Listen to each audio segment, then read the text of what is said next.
the immigration wasn't that big in the 70s. Immigration was rampant in the 50s, as I remember it, as a kid.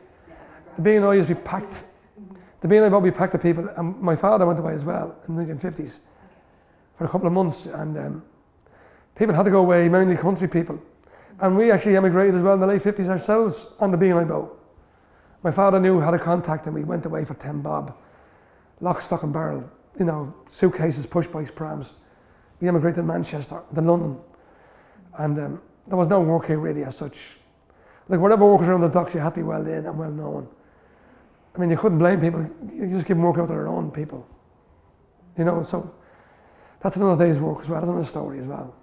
So how long were you in Manchester? About a year and a half we went to Manchester and London, and we decided to come back about 1960, and we came back and we had to move in the meantime to Corporation Place. And in 1961 or two, things picked up in work, employment-wise. My father got more work on the docks, so we kind of thrived from there. And then when I was a teenager, I was 16, we started getting work in different coal yards, and we used to work at just custom house. We called it the custom house dock.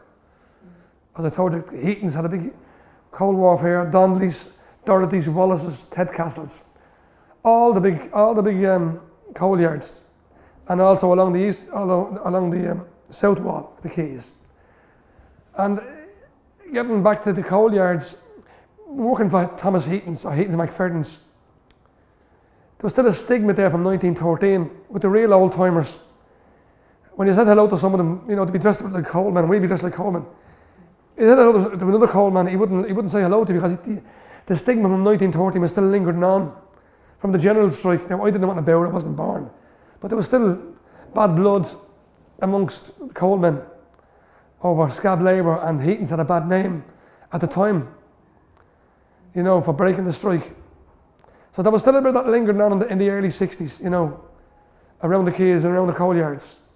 And I couldn't understand, and someone told me, you know, that was Jim Larkin's time and, you know, the bitter times. And I asked my father about it, and he wasn't born himself, he was born in 1918, but he had the stories from his own father from the lockouts, you know, which we suffered. And actually where we Corporation Place, that suffered, you know, terrible with the police, batting charges and stuff like that, you know.